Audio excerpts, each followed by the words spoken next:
කාලෙකින් ලබාගත් මිනිසත් භවයට අර්ථයක් ගෙන දීම සඳහා සජීවී ධර්ම ශ්‍රවණය කිරීමට මුළු ලෝකයටම දැන් ඉඩ සලස්සනවා. ගෙදර ඉඳන් බණහන අපේ පින්නතුනුත් විහාරස්ථානයේ බණහන පින්නතුනුත් හරි වාසනාවන්තයි. මම හිතනවා පින්නතුනි නවම් පොහොය දිනේ දේශනාවක් කරන්න ලැබීමට මමත් භාග්‍යවන්තයි. සම්බුද්ධ ශාසනයේ අසංඛේය වූ කල්ප ලක්ෂයක් පෙරම්පුරලා බලාගෙන ඉඳලා මේ අසංඛේය වූ කල්ප ලක්ෂයක් කියන්නේ කල්ප ගානක් පතලා ප්‍රාර්ථනා කරලා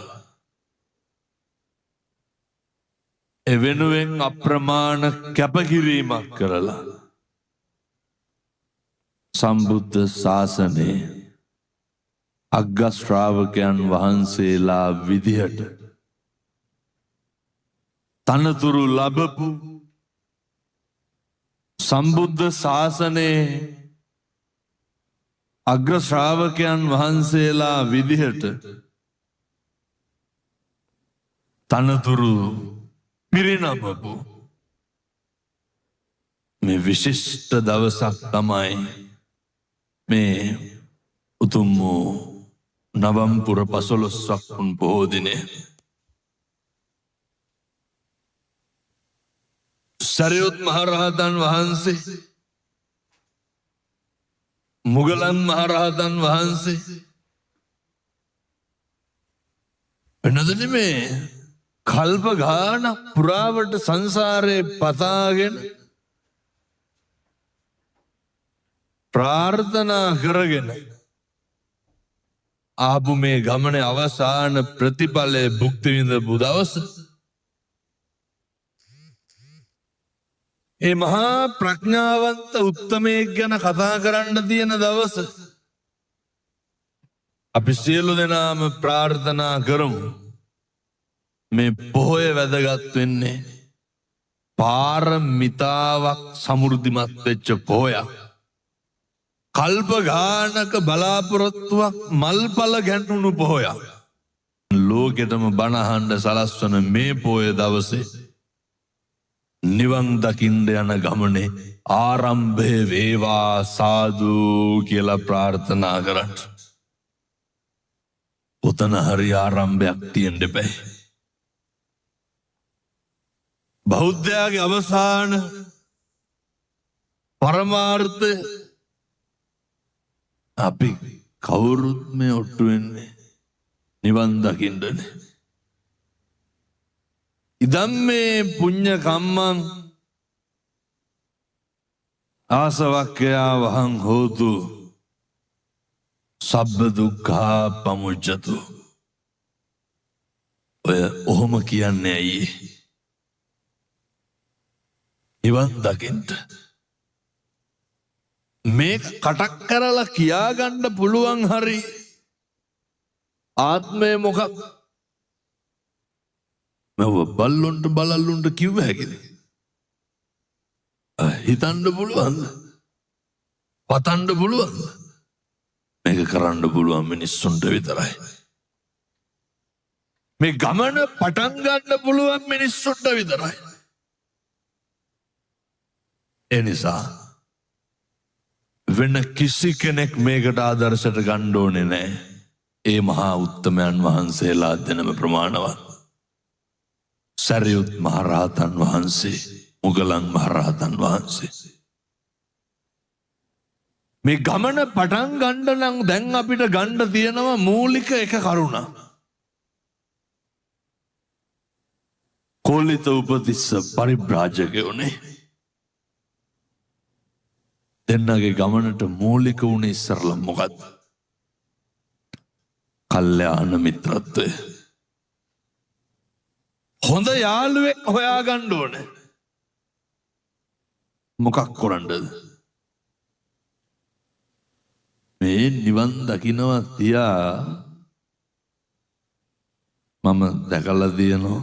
මං හිතනවා මම මේ කිව්වට වැරද්දක් නැහැ කියලා. ඔය පන්සිල් ගන්න හිට ගන්නවනේ. පුටු අරගෙන යනවනේ පස්සෙන් ඇවිල්ලා. ඒවයි මටනේ පේන්නේ සේරම. මගේ දැහැට දැකපුවා මම මේ කියන්නේ. ටක් ගාලා පුටුව ගන්න. අය මොන නිවන්ද පින්නතුනේ. අපූර්වට වැඳගෙන පන්සිලුත් ගන්නවනේ කරලා. ඕම් ඔය බෞද්ධකම නවත්තන්න ඕනේ. මං කියන්නේ අර උප්පැන්නේ සංකේතවත් කරන බෞද්ධකම අපි තුල තියෙන්න ඕනේ. අපේ ආකල්පවල ඉඳන් වෙනස් වෙන්න. මං කියන්නේ මේක පටන් ගමු කියලා. අපේ සාම්ප්‍රදායික කටයුතු ටික අපි කරන්න ඕන. අපේ සංස්කෘතිය රකින්න ඕනේ. අපේ පැවැත්ම තියෙන්නේ කරුණු කාරණා මත මේ ශ්‍රී ලංකාවේ සමාජ දේහේ සංස්ථාව තුල. නමුත් අපේ හිත්වල හොඳ ශිෂ්ටත්වයක් තියෙන්න ඕනේ. අපිට පුරුද්දක් ඇති කරගන්න ඕනේ. අර මහ දෙයක් නෙමෙයි. පුළුවන් නම් මේ පොයේ ඉඳන් පටන් ගන්නකොර මේ දේ මට වුණොත් කියලා හිතන්නවා. අනෙකගේ අපහසුතාවයවත් තේරුම් ගන්න බැරි කොට කොහෙ පාරමිතා පුරන්නද? අනෙකගේ වේදනාව තේරුම් ගන්න බැරි කොට අනෙක ලැජ්ජාවට පත්වීම තේරුම් ගන්න බැරි කොට හොඳට මතක තියාගන්න. අනෙකගේ දුක තේරුම් ගන්න පුළුවන් මනුස්සයෙක් වෙන්න. අනෙකගේ වේදනාව අඳුරන කෙනෙක් වෙන්න. අනෙකගේ කඳුල, අනෙකගේ බඩගින්, අනෙකගේ අපහසුතාවය අත්තානං උපමං කତ୍වා තමන් උපමා කරගෙන හිතන්න පුරුදු වෙන්න. මෙහෙම හිතන්නත් හොඳ කල්යාණ මිත්‍රත්වයක් තියෙන්න ඕනේ. කෝලිත උපතිස්ස පරිබ්‍රාජකයන්ට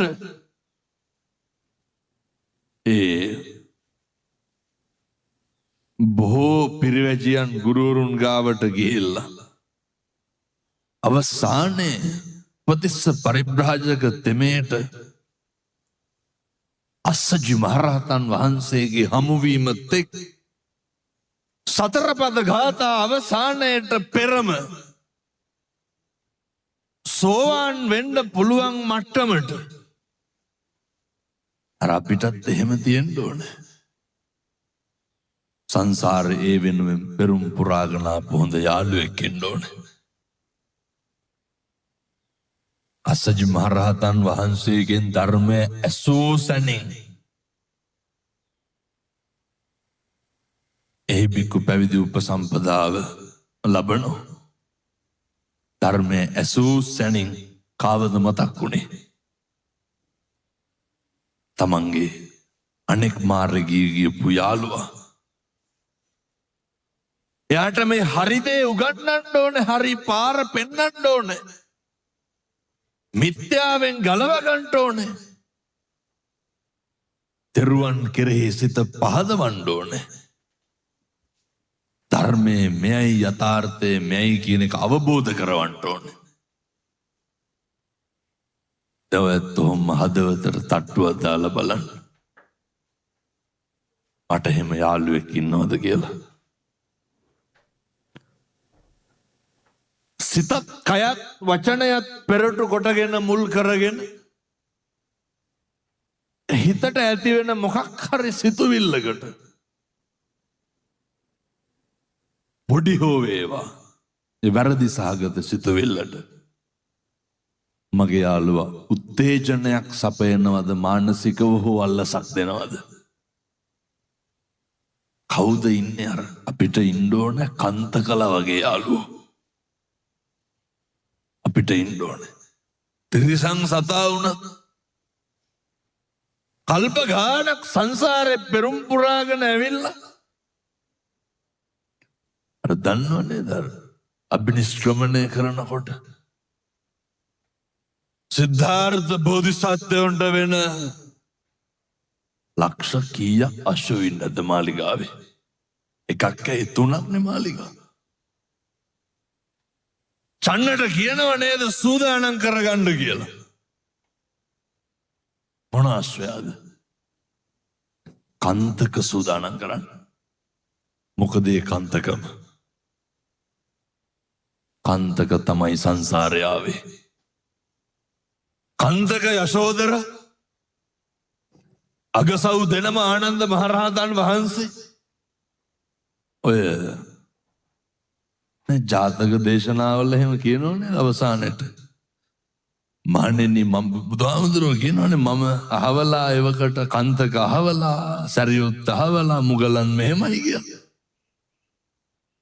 භාග්‍යවතුන් වහන්සේ දේශනා කරනවා මේ කල්ප ගානක් සංසාරේ අත්අල්ලගෙන ආපු ගමනක් කල්යාණ මිත්‍රත්වයක ප්‍රතිඵල සමෘද්ධිමත් වෙච්ච දවසක් තමයි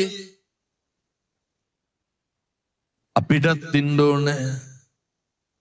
මන්නම් කියන්නේ කන්තකලා වගේ යාළුවෝ ඉන්න ඕනේ. අපිටත් ඉන්න ඕනේ මේ සංසාරයෙන් අපිව ඊතර කරවන්න අරගෙන යන්න පුළුවන් යාළුවෝ. එකටම හරි ගස ගන්න කල්යාණ මිත්‍රත්වය. මහා මංගල සූත්‍ර දේශනාවෙත් බුදුහාමුදුරුවෝ කියන්නේ මේ කෝලිත උපතිස්ස පරිබ්‍රාජකයන්ගේ කල්යාණ මිත්‍රත්වයේ ප්‍රතිඵල දෙන්නම මේ ගිහිගේ අර්ථයක් නැති භාවයේ දැකලා මම මේ කියන්නේ දැන් මේ දෙන්නෙක් කවලා ගිහලා මහාන වෙන්න කියලා හැම නෙමෙයි හොඳේ. මොකක හරි කමක් නැහැ. ජීවිතේ සීල සම්පන්න භාවය සකස් කරගන්න පුළුවන් තැනට කටයුතු කරන යාළුවෙක් ඉන්න ඕනේ. ඒකයි මම අර මුලින්ම දේශනා කරේ. දැන් ඔයත් අහන්න පුළුවන් ඔය මට මේක කියලා තියෙනවා මේ මහාමුදුරනේ අපි හිතන විදිහේ මිනිස්සු සමාජේ නැහැ කියලා කියනවනේ. ඔය අපි හිතන විදිහේ මිනිස්සු හදාගත්ත හැකිද අපිට? අපි හිතන විදිහට අපි ජීවත් වුණා නම් එච්චරයි. අපි හිතන විදිහට අනු හදන්න ඕනද? හොඳ මිනිස්සු කල්යාණ මිත්‍රයෝ එළියෙන්ද හොයන්න ඕන අපෙන්ද හදාගන්න ඕනේ. ඔය වෙනතුනේ අපි බලන්නේම අර අපිට ලැබෙන දේ දිහාද අපි දෙන දේ දිහාද? අපිට දෙන දේ මතක නැහැනේ. අපේ ඔළුවේ තියෙන්නේ මොකක්ද? අපිට ලැබෙන දේ. අපි බලන්නේ ලැබෙන දේ දිගපළල. අපි බලන්නේ ලැබෙන දේ තියෙන දුක සැප. අපි හිතමුකෝ දැන් මොකක් හරි පොදුවේ ආයතනයක් ගමු. දැන් කවුරු හරි ගිහිල්ලා ආයතන ප්‍රධානියාට ඔය සාමාන්‍ය හොඳ කියන්නේ කවදාවත් කියනවද සර් මැඩම් මේ අහවලා හොඳට වැඩ කරනවා කියලා? කක් හරි කේලමක් නේ කියන්නේ. ස්වාධීන රූපවාහිනිය එහෙම නැතුවද? මං කියන්නේ ඕ නේ එහෙමනේ හොඳ කියනවා කොහෙව?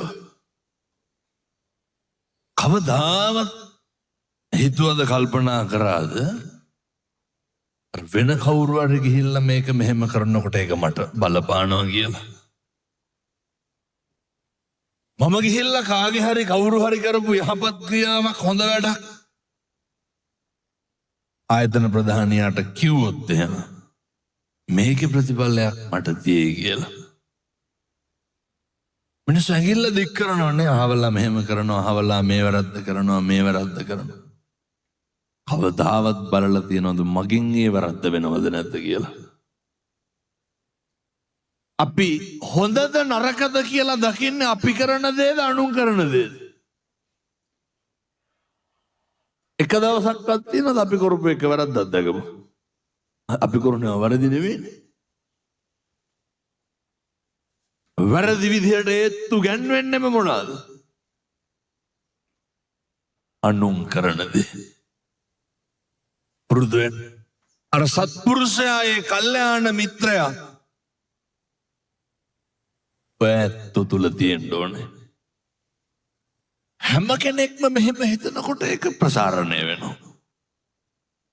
මගේ පළවෙනි යෝජනාව කල්යාණ මිත්‍රයෙක් සකස් කරගන්න කටයුත්ත මේ උතුම් වූ නවම්පුර 15 වත්පොන් පොහෝ දින ආරම්භ කරන්න. සරියුත් මහරහතන් වහන්සේ ලෝකෙටම දීපු මහා විශිෂ්ට තව පණිවිඩයක් තමයි උන්වහන්සේ පින්නතුනේ රජගහනුවර පිණ්ඩපාතේ වඩිනකොට උන්වහන්සේලාගේ තිබේ නිහතමානී ගුණය. එක ඔය අනුන්ගේ උයන කුලියට බලන මිනිස්සෙක් ඉන්නවා. මේ මිනිස්සයාට හිතෙනවා සරියුත් මහරහතන් වහන්සේට මොනාහරි ටිකක් පූජා කරන්න ඕනේ. දැන් සරියුත් මහරහතන් වහන්සේ කියලා කියන්නේ මහා ප්‍රඥාවන්ත භික්ෂුන් වහන්සේලා අතර අග්‍රස්ථායක අගසව්. උන්වහන්සේට ගිහින් කියනවා හාමුදුරනේ මට මොනාහරි පිළිගන්නන්න ඕන උයනට වඩින්න. පින්නදින උයනට වැඩියට අර උයන් පල්ලට දෙන්න දෙයක් නැහැ. මඩ වෙච්ච වතුර වල විතරයි තිබ්බේ. උයන් පල්ලා අර වතුර ටිකක් අරගෙන කීප වතාවක් පෙරනවා. පෙරලා සරියුත් මහරහතන් වහන්සේට පිළිගන්නවා. සරියුත් මහරහතන් වහන්සේ ඒක අරගෙන වළඳලා නිකන් හිටියෙත් නෑ. මොකද කරුවේ? පැන් පූජාවේ ආනිසංස ගැන පුදුම විදිහට බණ කිව්වා. පින්නතුනි සිත දිව්‍ය ලෝකෙ පිහිටන කම්ම බණ කිව්වා සරියුත් මහරහතන් වහන්සේ. බුදුරජාණන් වහන්සේගෙන් පස්සේ ප්‍රඥාව තිබ්බේ කාටද? සරියුත් මහරහතන් වහන්සේට. හිතන්නකෝ පින්නතුනි බුදු සසුන තුල ප්‍රඥාවන්තයින් අතර අගතනතුරු මම ලබනවා කියලා. භාග්‍යවතුන් වහන්සේ ධර්ම දේශනා කර ඉඳලා වෙලාව ටිකක් ඉක්මවා ගියාට පස්සේ උන්වහන්සේට කායික අපහසුතාවයක් ආපුවාම ඊළඟ කොටස පවරන්නේ කාටද? සරියුත් මහරහතන් වහන්සේට. ඊතුරු ධර්ම දේශනාව කරගෙන යන්න කියලා. සංසාරේ කොච්චරනම් පින්නතුනේ මේ වෙනුවෙන් පාරමිතා පුරලද? එක තල්පතක් එක පන්හිඳක් දන් දීමෙන් ආරම්භ කරන්න පුළුවන් ඔය ප්‍රඥාවන්තයින් අතර අගතනතුරු ලබන්න. එහින්දා යෝජනා කරනවා මේ පින්නතුන්ට මාසෙකට සැරයක්වත් ඔය බැරිද කොපි පොතක්වත් අරන් දෙන්න ළමයෙකුට. පුරුදු වෙන්න. යම් තරමකින් ඇති හැකි අයෙක් ඉන්නවනම් පුරුදු වෙන්න. ඔය බොහොම පුංචි මුදලක් ඉගෙනගෙන උසස් පෙළවත් ලියලා ඉවර වෙනකම් මුදලත් එක්ක කියන්න සමහරට මාසෙට රුපියල් 5000ක් විතර ඇති වෙනවා ඒකට. සමහරට අපිට රුපියල් 5000ක් කියලා කියන සාමාන්‍ය දෙයක් වෙන කෙනෙක් වෙන්නත් පුළුවන්. ඒ ආයෝජනේ ඒ වටිනාකම එච්චර හරියක් කියන්නේ මං කියන්න අර එක කොපි පොතක් මාසෙකට සැරයක්. බැරිකමද නොකරනකමද? එකක් දෙන එක නම්බුවට කැලලක් වගේ නම් 15ක් විතර දෙන්න. මං කියන්නේ අර අපි හැමදාම මෙහෙම කරනවා කියලා උදම්මනනවට වඩා ලියන අකුරක් ගානේ පිං සිද්ධ වෙන්නේ කාටද? රුපියල් 200ක් විතරයි නේද ඔකට? මාසෙකට සැරේ. අපි දැන් ඔය සිගරට් හෙම්බුන කට්ටිය ඉන්නවනේ එක සිගරට් එකයි. අනුභවය. ඇයි මේ සංසාරේ අපිට ධර්ම අවබෝධය ගන්න බැරි? ඇයි අපිට අදටත් නමස්කාරය කියනකොට හදවතට එන්නේ නැත්තේ මම මේ බුදුහාමුදුරුවන්ට නමස්කාර කරන්න කියලා? මෙතන කාටවත් එහෙම හිතුණාද? මගේ බුදුරජාණන් වහන්සේට නමස්කාර වේවා. ප්‍රඥාව තියෙන්න ඕනේ. මේ අවුරුදු 30 40ක් නෙමේක ජීවත් වෙන්න. පරිම 70ක් ඉඳිනේ. අවුරුදු 7-800ක් මේක ඉන්නවද?